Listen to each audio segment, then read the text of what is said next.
Hi everyone, this is Dr. Saeed Falafini from Cal Poly Pomona. The third type of resources that we are going to talk about is related to the operating rooms. For the operating rooms, it's similar, this nature is similar. So I'm not going to go into the detail of the programming part, but I want to mention a couple of things that you guys have to take into account if you guys are going to work as a systems engineering in a healthcare unit in a hospital and you're in charge of developing schedules for operating rooms. I want you guys to definitely keep these points in mind and take them into account as you are developing your model and you are developing your schedule. So generally, operating rooms contribute to two-thirds of the revenue in the hospital, and that's huge. And they are usually contribute also to about 40% of the costs or expenses in the hospital. Obviously, these numbers show they are important units in every hospital, and they significantly contribute to the financial aspect of the hospital and also to the ethical performance of the hospital, because we do want to have the right schedule, a proper schedule for the operating room, so that the patients get the required operation at the right time, so that they can retain their health condition. And so developing the right schedule for the operating room is important, not only financially, but also ethically as well. And so when we talk about scheduling operating room or management of the operating room, we basically talk about allocation of the operating room to different surgical groups or to different surgeons at different times of the day and at the different times of the week. Usually what happens is that in the hospitals there are different surgical groups. For example, there are a couple of surgeons in charge of any issues related to the heart. There are a couple of surgeons related to any issues related to the neurology and to our nerve system. There are a couple of patients related to I don't know, gynecology. So there are different surgical groups, and these are the groups that are competing to get access to the limited number of operating rooms that we have. And similar to the number of beds, number of operating rooms also is fixed, almost fixed in a healthcare setting. There are several reasons. One is that operating rooms are very, very expensive to set up. They have a lot of equipments, and we can't just say, oh, increase number of operating rooms by 2 or 5 or decrease them by this number. There is a lot of equipments and there is a lot of cost in setting up the operating rooms. So that's one. And the other one is that if we just like similar to number of beds, if a hospital just increases the number of operating rooms, but then later they don't have enough patients to occupy and to utilize those operating rooms, then that causes increase that causes an increase in the fixed cost of the hospitals. And if the hospital does not have enough patient, that increase in fixed cost would means increase in the price that they are going to charge the patients, and that's not what obviously what we want. That's why number of beds and number of operating rooms and also number of expensive diagnostic equipments are the ones that hospitals cannot just randomly increase. They have to go through a tedious process to prove that the increase is needed, and then they, after they get the permission, they can do that. And as we talk about that, that's under the regulation called Certificate of Need, CON. The Certificate of Need is the regulation by the government that monitors all of these things, and they are the ones that actually give permission to the hospitals to finally expand the resource. When we talk about the resource, the doctors and nurses in previous slides, in the second group of resources, those are easier to increase or decrease, the number of nurses or number of doctors. But for number of beds and number of operating rooms, that's not the case. So we do want to make sure that we utilize the operating rooms that are available in the hospital properly, given the huge cost that we set up for having them up and running. And obviously, the methods that we're going to use again would fall under the category of operations research. They are also type of optimization problems. There are a couple of things that I want you guys again to know, as if you are in charge of these type of issues in a healthcare setting. There are two types of operations that needs to be performed on the operating rooms. One is elective operations, and the other one is emergent operations or urgent operations. Elective operations are the ones that um, um, are decided by the doctor and by the patient that needs to be done, and they don't have any urgency level. So as I said, a lot of cosmetic surgeries, for example, fall in that categories. They don't have any urgency level. They are just decided by the patient and doctor that, okay, we want to do this operation. And they have less level of ambiguity and variability. We plan those type of operations. We know when we want to perform them. We know what type of operations we want to perform, and we know how long on average it's going to take. So there is the level of certainty related to elective operations is high. The other ones are emergent operations or urgent operations. Those are the ones that usually needs to be done on the patients that come from emergency department, patients that come with the accident or stroke and heart attack and so forth, and for which we also need the operating rooms. And they are the ones that are extremely important and needs to be done. Otherwise, they impose a threat to the life of the patient. And most of the time of the operating rooms are actually spent for performing the emergent operations, and they have higher priority, obviously, to the elective operations. As we are performing the scheduling for the operating rooms, as we are developing the models to perform the scheduling for the operating rooms, there are a couple of things that we have to pay attention to. These are, I would say, performance measures. So if you have an operating room that is going on, already is working, you are supposed to develop a schedule and improve the performance of the operating room. I would say collect data on these performance measures. These are the things that you not only need for your model, but also these are the things that I would strongly recommend to monitor before implementation of your model and after implementation of your model, to show that your model has caused improvement in the operating room, in performance of the operating room. One of them is patient waiting time and surgeon waiting time. So how long a patient has to wait till finally the operation is done? How long a surgeon has to wait till finally the operations that he or she wants to perform on their patients can be done. Utilization, that's very, very important. For utilizations of the operating rooms or the beds in the operating rooms. In each day, what percentage of the day they are being used for performing the operations. That's probably one of the most important metrics in performance of the operating rooms.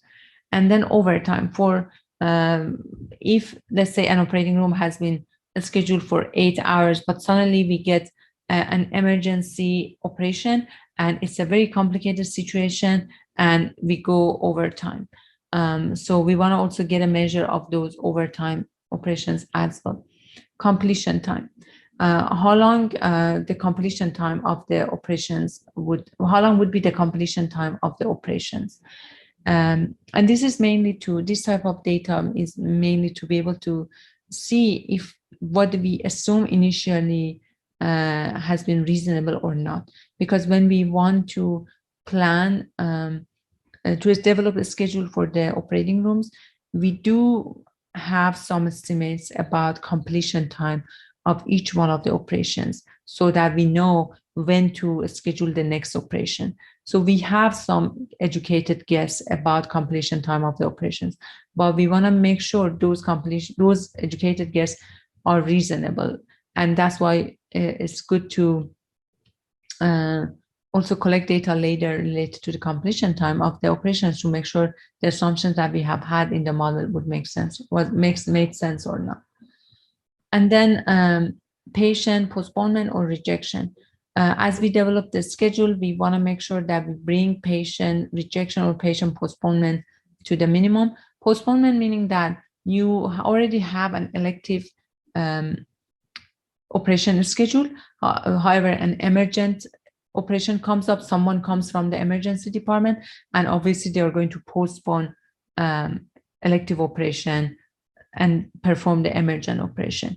So we want to have less of this postponement or rejection. And how we can do that? By having a proper estimate on how many elective operations we have and how many urgent operations we are going to get, and making sure that we do not allocate all the time of the operating room to the elective operations, and making sure that we also save a reasonable time of the operating room for the emergent operations. That's how we can make sure that when emergent operations happen, we have enough room, we have enough time to perform those emergent operations, and we don't need to cancel or postpone any of the elective operations. So with proper planning on how to allocate the time of the operating rooms between elective and emergent operations, we can make sure that we have less and less of postponement or rejection in for the patients. And then the financial part, obviously, as I said, the operating rooms use a lot of money to be up and running. So we want to make sure that finally, from the financial aspect, they can return the investment. We are utilizing them most of the time, so we can financially make the required revenue. As I said, they make about 2/3 of the revenue of the hospital. That's a significant number. And then preferences, if our doctors have some preferences, if there are some, mainly in elective operations, if there are some elective operations that they want to perform in different hours of the day, if there are some operations that they want to perform one after another, we want to make sure we take those into account as well. And finally, humanitarian goals. At the end of the day, we want to develop a schedule that can make sure that the required operations are performed at the right time, so that we do not risk the health of the patients. So these are some of the performance measures for the operating rooms. And as I said, as you develop a mathematical model, you need to take into account some of them as your constraint, your objective function. And those are the ones that I strongly recommend to measure before and after implementing the changes, to make sure that the changes have caused improvement in the performance of operating rooms. And so when hospitals, when the managers want to perform the scheduling, as I said, they usually try to improve the utilization. They also make sure that they meet the satisfaction of the patient, and also the doctors, the nurses as well. And the financial part is also another important aspect to consider in the scheduling. So what are the things that make the scheduling for the operating room a little challenging? There are some uncertainty in what is happening in the operating room. The obvious one is related to the arrival of the patients. We don't know exactly how many of the patients we are going to get in each day and in different hours of the day, especially related to emergent or non-elective patients. With the emergent patients, we know exactly when we want to perform the operations and how many of those operations we have. Those are a lot easier. But for non-emergent operation, for non-elective operation or emergent operations, we don't know the rate of arrival of those operations. We also don't know anything about the severity of those operations. Some of them are not as severe, some of them are very severe. They may take a lot longer than expected. And that's basically what we characterize with the operating time for performing those operations. And again, operations research is the technique that has been used extensively for performing the schedule for operating rooms, either linear programming, integer programming, mixed integer programming, Simulation has been used extensively to develop scheduling or plans for the operating room. A lot of heuristic methods also exist in the literature and many more. But most, as you can see, all of these methods are basically coming from operations research. But I would say by looking at the literature and what I have seen, integer programming and mixed integer programming are the two that have been used more than any other technique for developing a schedule for operating rooms. And when we develop a strategy or a schedule for operating rooms, there are several strategies that we can consider. One of them is called open planning strategy. And in this strategy, when a surgeon requires the operating room to perform the operation, the schedulers, the systems engineers try to plan for that surgery as soon as possible, depending, basically based on first come, first serve, by taking into account other surgeries that need to be done and the priority of the surgery as well. And so that's what we call open planning surgery. So the surgeons place a request and the schedulers take that into account to be performed given the priority of the surgery. There are some disadvantages related to the open planning strategy. One is that if, based on the open planning strategy, we have different type of operations scheduled after another. For example, we may have a cosmetic surgery, and then we may have a heart surgery, and then we may have a brain surgery. These surgeries need different equipments, different setups.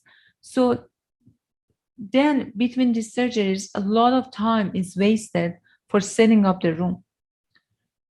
So if we can somehow perform the surgeries that are similar to each other, one after another, we spend less time, or we would waste less time in setting up the room for performing those operations. And that takes us to the second method for planning the operating room, and that's called block planning strategy. And in the block planning strategy, a block of time, this can be the whole day, or it can be a couple of hours in a day, maybe 8 hours a day, 4 hours a day. A block of time is assigned to a surgeon or to a surgical group. And then that surgeon or surgical group then thinks about how they want to perform their operation in that block of time. So they perform the scheduling of their operations in that 8 hours or full day that they have. So that's what's called block planning strategy. The advantage is that these operations that are performed after another, all of them are in one category. So there is less and less time. Obviously, there's time performed for cleaning between the operations and so forth, but there's less and less time spent on setting up the operating room.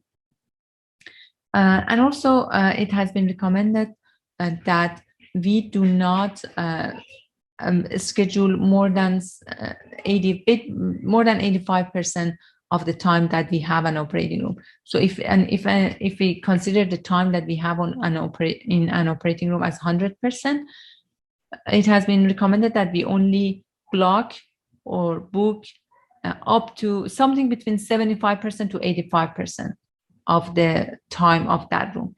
Never plan for 100% of the time of that room, never ever. There are a couple of reasons. One, sometimes, although we may perform a bunch of elective operations in that room, but sometimes different patients, different complexities, we may suddenly face an operation that is going to take a lot longer. And if that operation is going to take longer, that will push every other operation that has been scheduled for that day. That affects the cancellation, customer satisfaction, and so forth. So, but if we plan only for up to 80% of the time of that room, even if everything is going to be pushed a little bit, still we have time to finish everything. And the other one is that we also want to keep some time of these operating rooms for the emergent operations, such that if in the middle of these operations an emergency scenario pops up and we need to postpone and hold the elective operations and perform the emergent operation, we still have some time later to resume and finish the elective operations. So that time that is saved then can be used for emergent operations as well. And also, I want you guys to pay attention that sometimes in some hospitals, they actually keep some of the operating rooms only for emergent operations based on the historical data that they have. They plan to use some of the operating rooms for elective operations.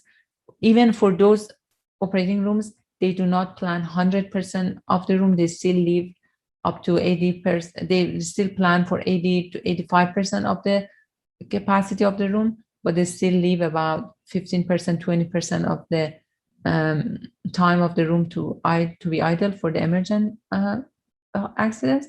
But they also may leave a bigger portion of some of other operating rooms for emergent operations. And then the third strategy for planning of the operating room is called modified block time, which is a combination of open planning strategy and block planning strategy. In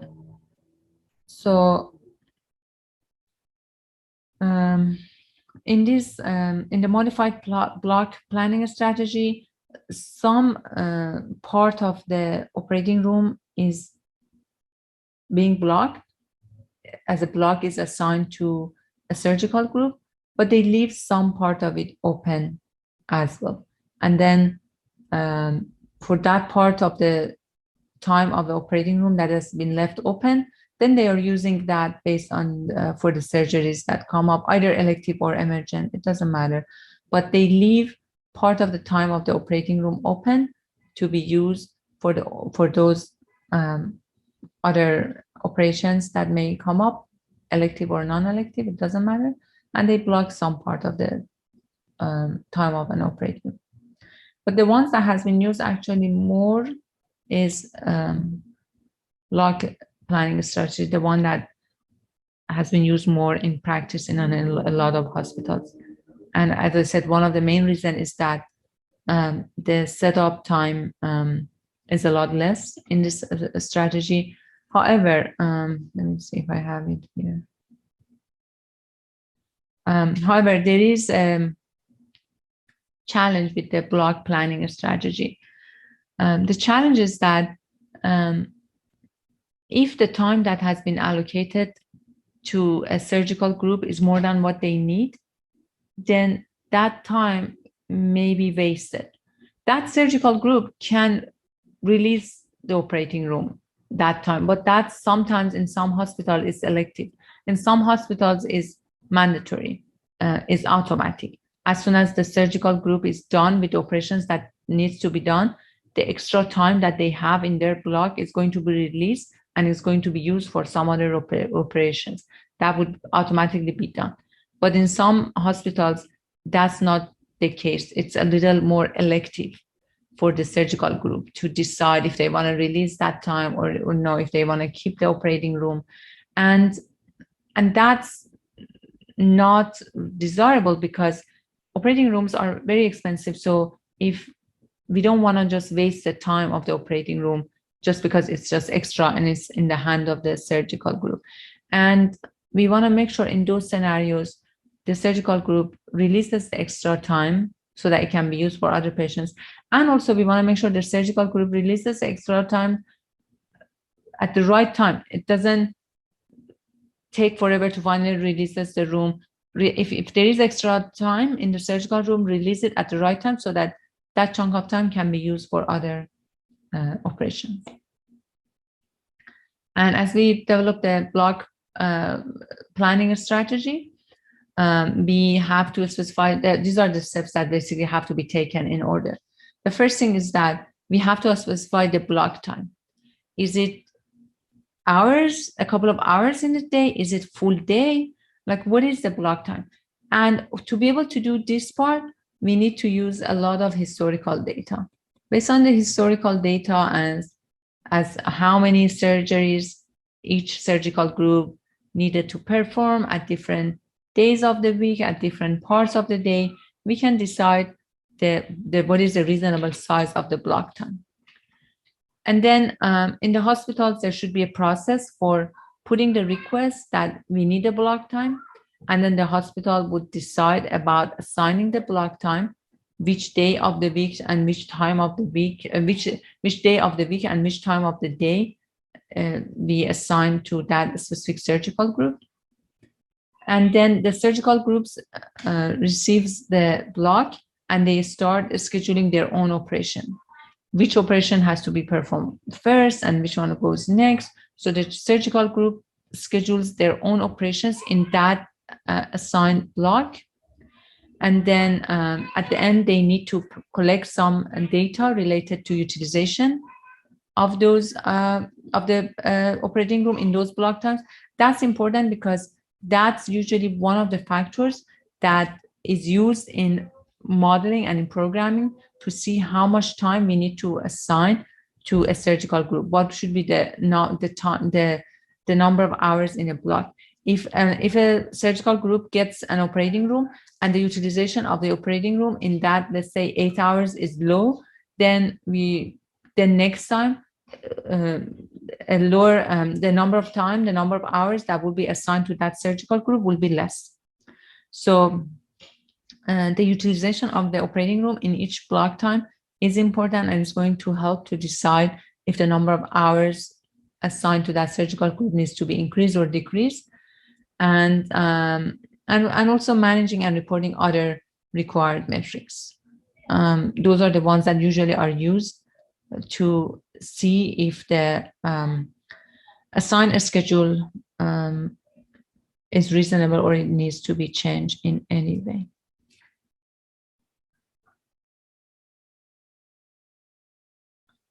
And as I said, it's usually recommended that we do not schedule an operating room for more than 85%.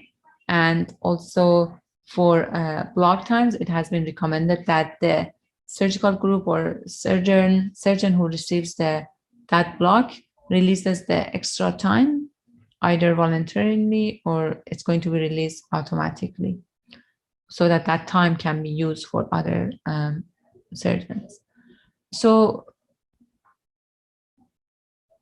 as we said, remember I said usually it's integer programming and so forth that is used for developing the models and developing the schedule for operating rooms.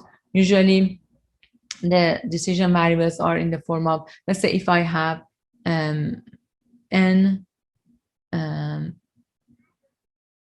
weeks, and let's say I have d days in a week, and I have, let's say, k surgical group, then maybe we can define our decision variable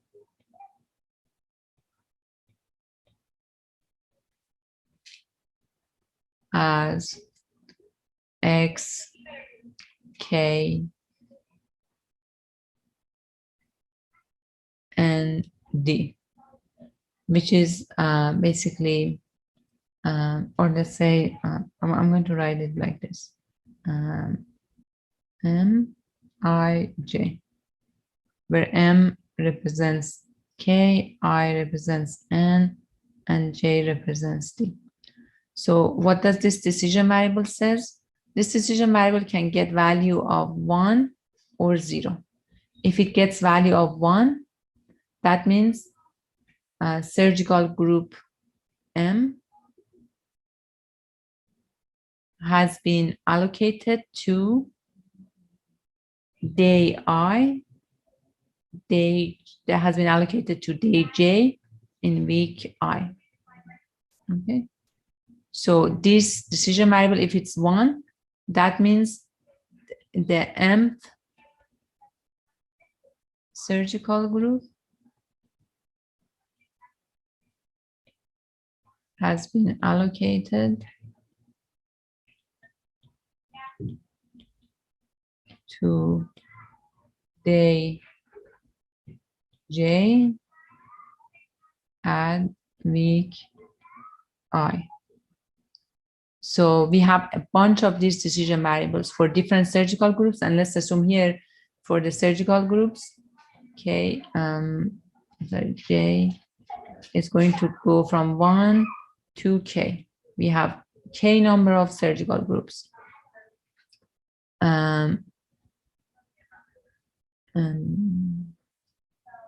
This is M. M number of surgical groups is going to go from 1 to K.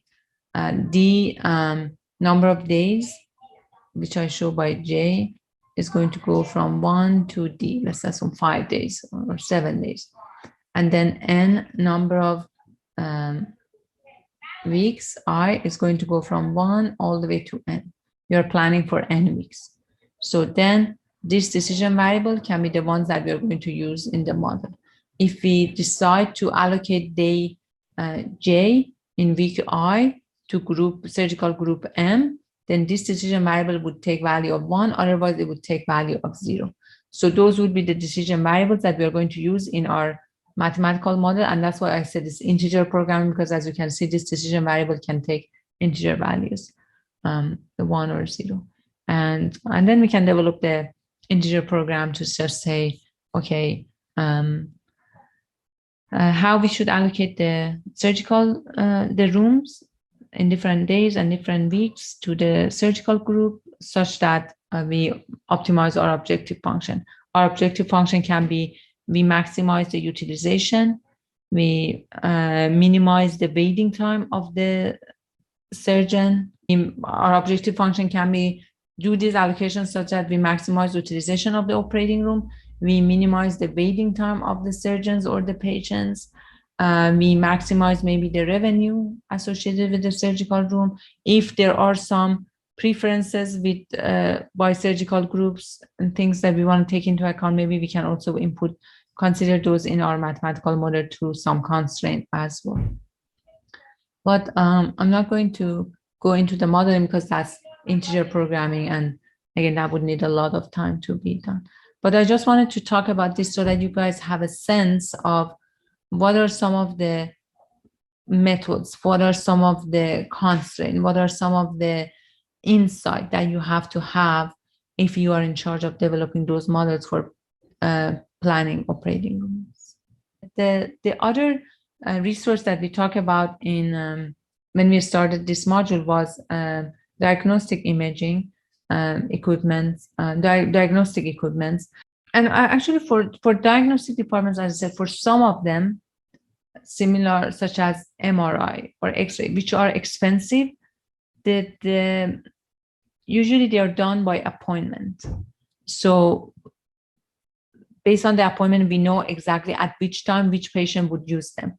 We rarely have scenarios where patients randomly arrive and they want to use the X-ray machine or MRI machine. Some of the patients that come to the emergency department are the ones that may, because of their urgent situation, need to use those equipments. But most of the time, those equipments are used based on appointments. And if those appointments, as I said, have been done properly, then the patients do not end up waiting as much. And we don't really need to do anything further for those equipments. So a proper planning in terms of when the patient should arrive and how long each one of those MRI or X-rays would take would reduce the waiting time of the patients. So we don't need to really develop much of mathematical formulations for those equipments.